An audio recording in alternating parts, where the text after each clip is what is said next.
everybody, and welcome to the second part of modeling the Rondo dining chair model. If you haven't watched the first video, this is where we stopped, so if you want to follow along, feel free and go and check out the first part, and let's continue. So basically this is where we stopped. We stopped at creating the rest of this seat.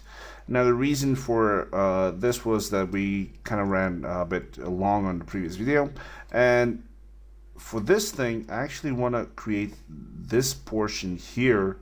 As you can see on the edge, we have this stitching. I want to have the stitching not as a texture but actually as geometry to help sell this model better.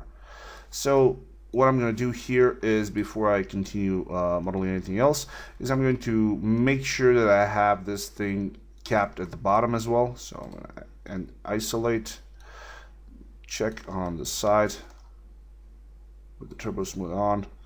Yeah, that's fine. All right, so what I'm going to do is get this thing and go all the way down till about there, which is okay.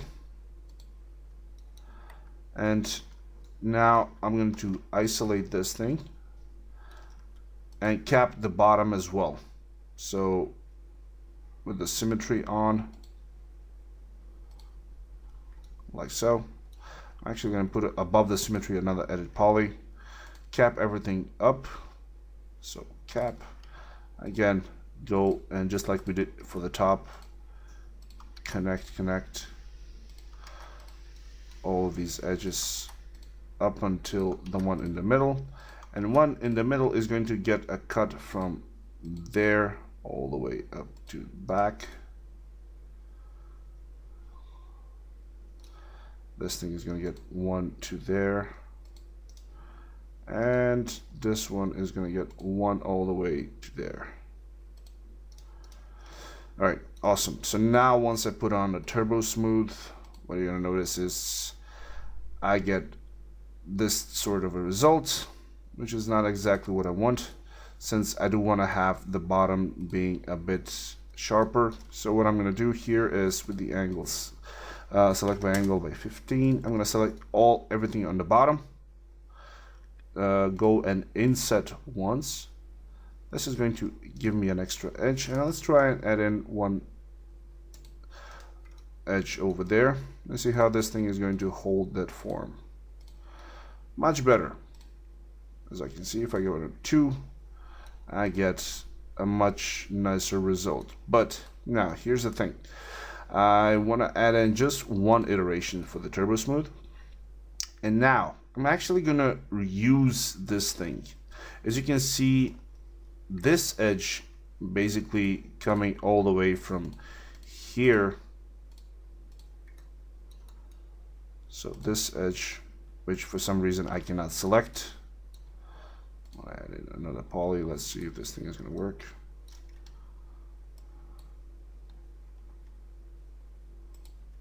Really?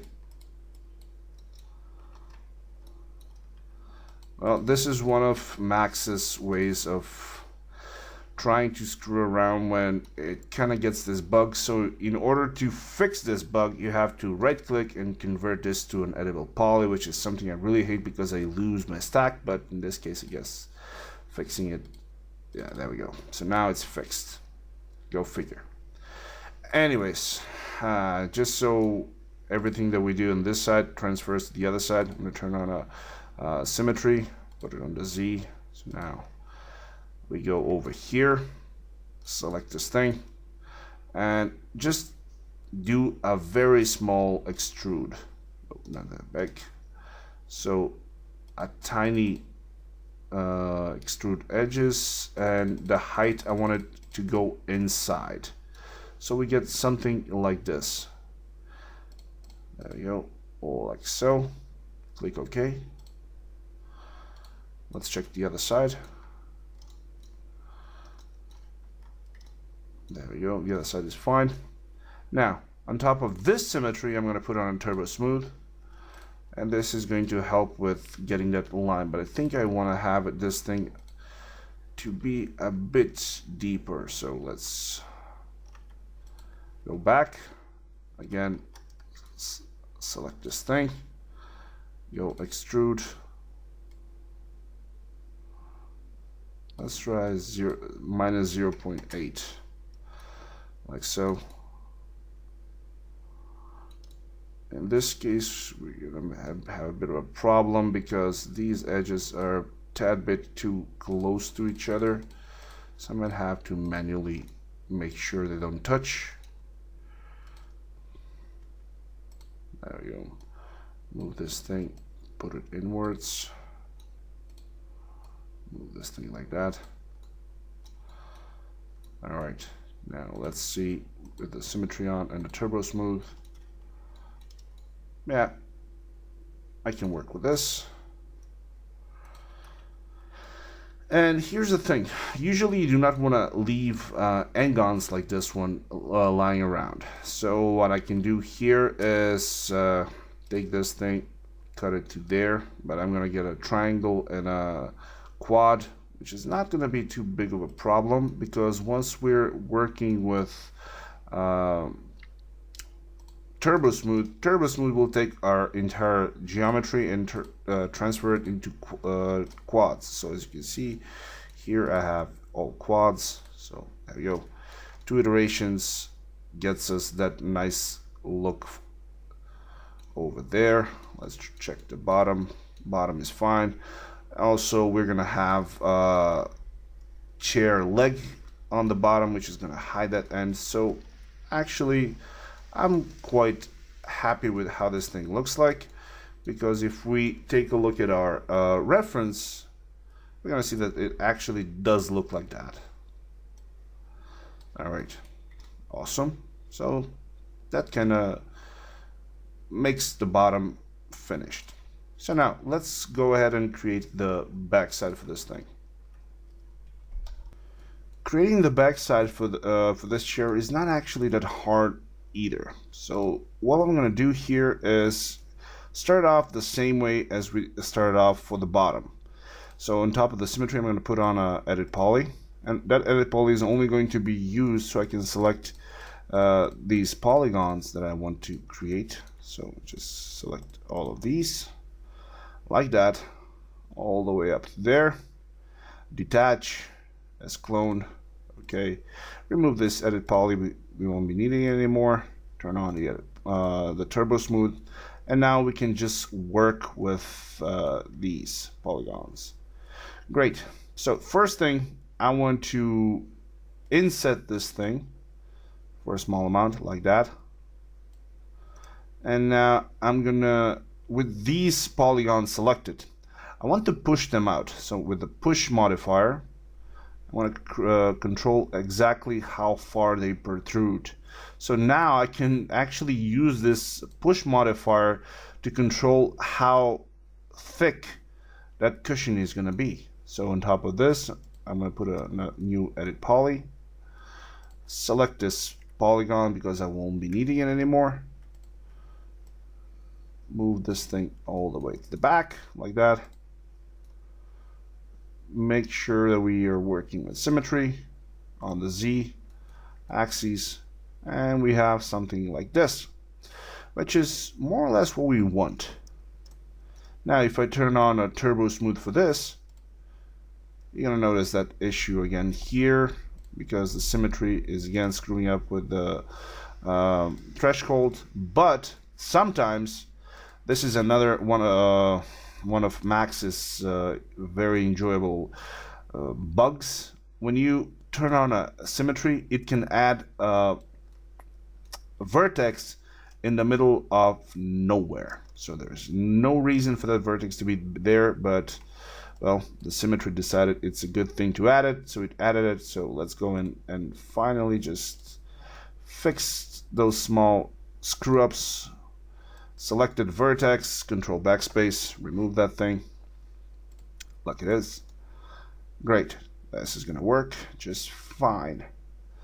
All right, so like we said, if we turn on the turbo smooth back on, this push modifier is basically controlling how far this thing is going to go out or go in. And now what I want to do is I want to add in one more line in here. So I'm going to hold down Shift and click like that. This should give us a bit more of a bulge. So turbo smooth on. Yeah, we're getting that bulge a bit. And another thing that I want to add is one more edge here.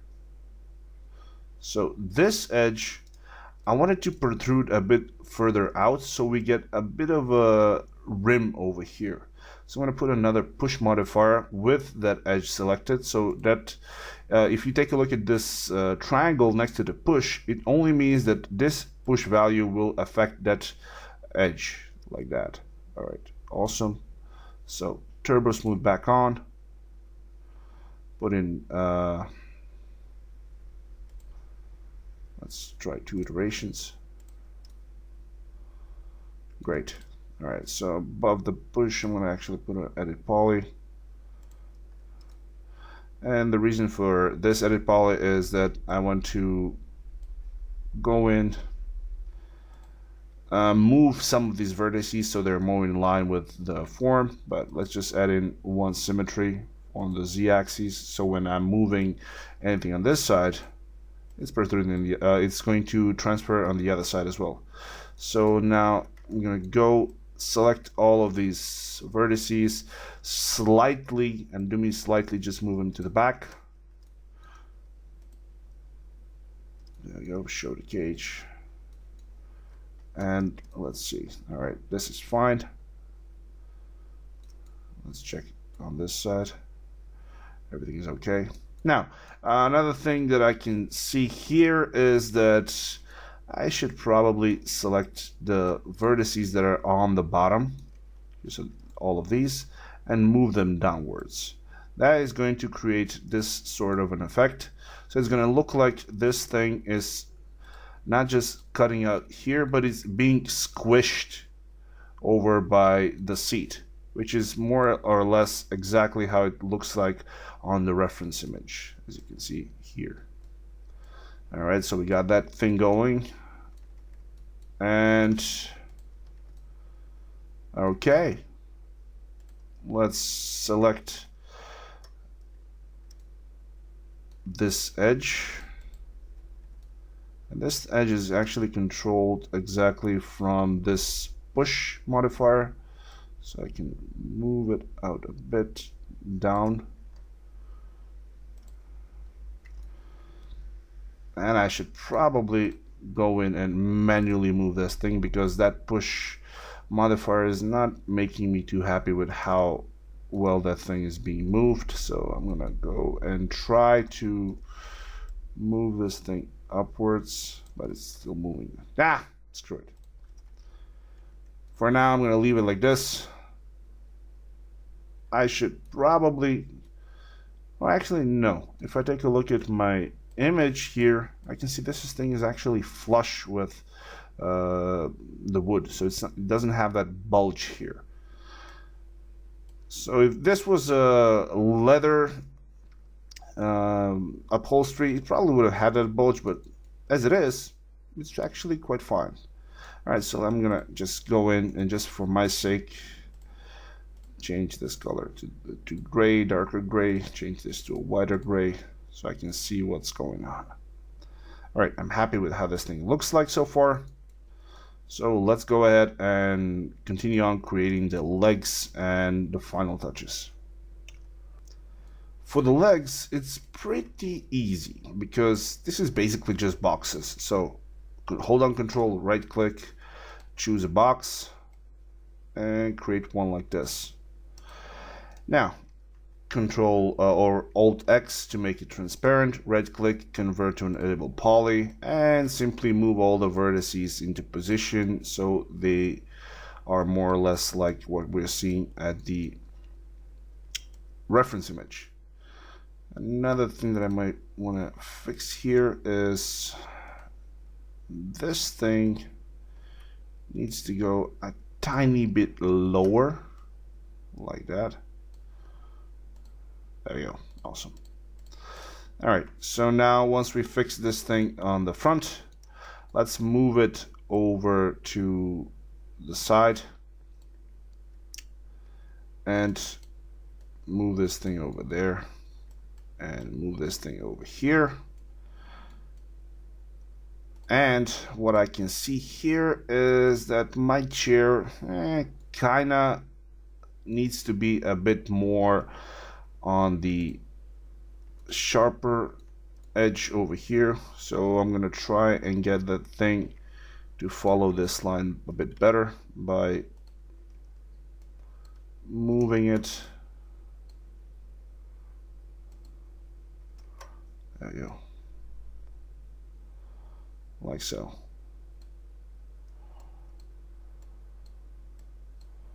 There we go. All right, that thing is fixed as well now. So everything's fine. All right, cool. Go for the leg. The leg is fine. Now, since we are using Turbo Smooth, I want to add in some chamfers. Easy way to do that would be to just go in here and choose the chamfer on from the modifier list. And in this case, I'm going to use just a small chamfer amount, something like this. So 0. Let's try 8. The tension should be 0.5, so that middle line is going to be in the middle, like that. Okay, this is fine. Let me check the thing. All right, that's fine. I should probably get this thing a bit more to the outer side, like that.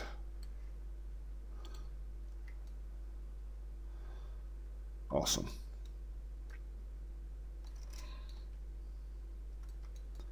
All right. The reason why I'm moving this thing is simply because, well, we want this thing to be on the leg, like that.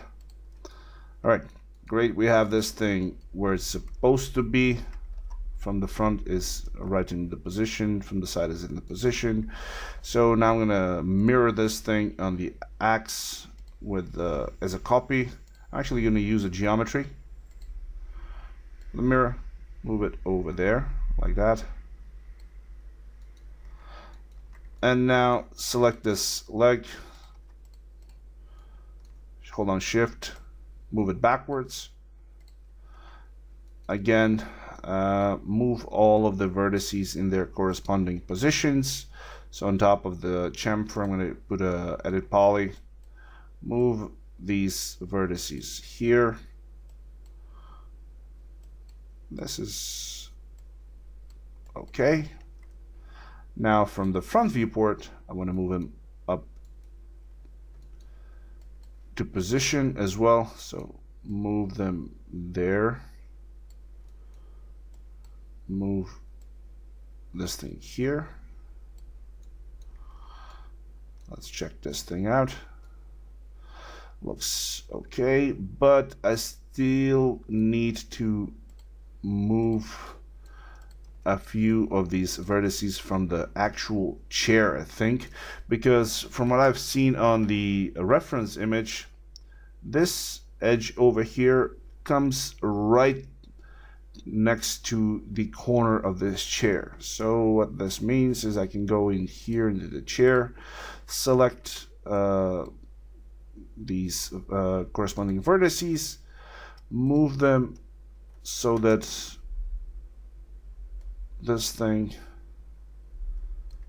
is more in line with that, which means exactly I'm going to have to move the seat as well, or I can just cheat a bit and select these guys, push them inwards like that, and there we go. We're fine.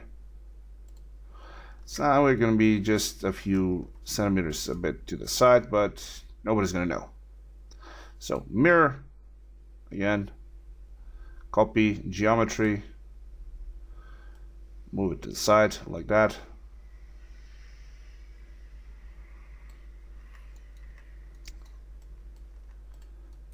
And we have the legs for our chair, like that. Give it a bit of a darker color. And the only thing that I'm missing for this chair to make it so it has all of its elements is put in these 3 rivets or screws. So let's simply go and create, well, let's start with a sphere, the side, small sphere. There we go. Move it over here. Well, actually I don't need 32 segments. Let's try with 16. 16 is going to work just fine. Put it, edit poly on top of it. Delete half of it and scale it inwards, like so.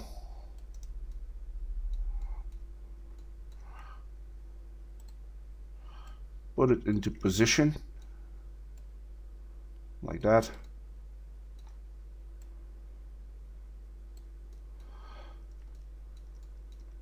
Hold on, shift, pull it the other side. Rotate it 180 degrees. Put one there as well. There we go. And I need just one more for the back, like that. So copy it around, rotate this thing 90 degrees. Now I want to take this thing and put it actually in the middle. So what I'm going to do is take my align tool, click over here and align it center with center. Now move this thing to the back. I want to have this thing at the same height with this one. So now I'm going to align it with this one, and I only want to align it on the Z. So I'm going to turn on X and Y. So in the Z position, now both of them are aligned center by center. So it's the same height with these. But since this one is going to be actually at a certain angle, I'm going to go from the side view and move this thing here like that.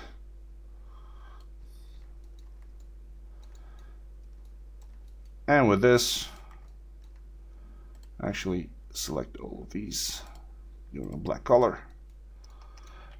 I have everything created as I see it on my reference image. Or actually, the only thing that I can see here is a bit of an error. Is probably not a too big of an error, because when I take a look at this thing, I can see that it's kind of more sharper turn here than what I have here. I kind of have this very rounded looks, but again, this is very, very easy to fix.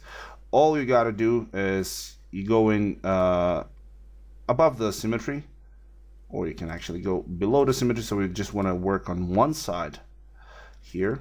What I'm going to do is select these edges, click on connect, slide this thing to this side like that, so 45.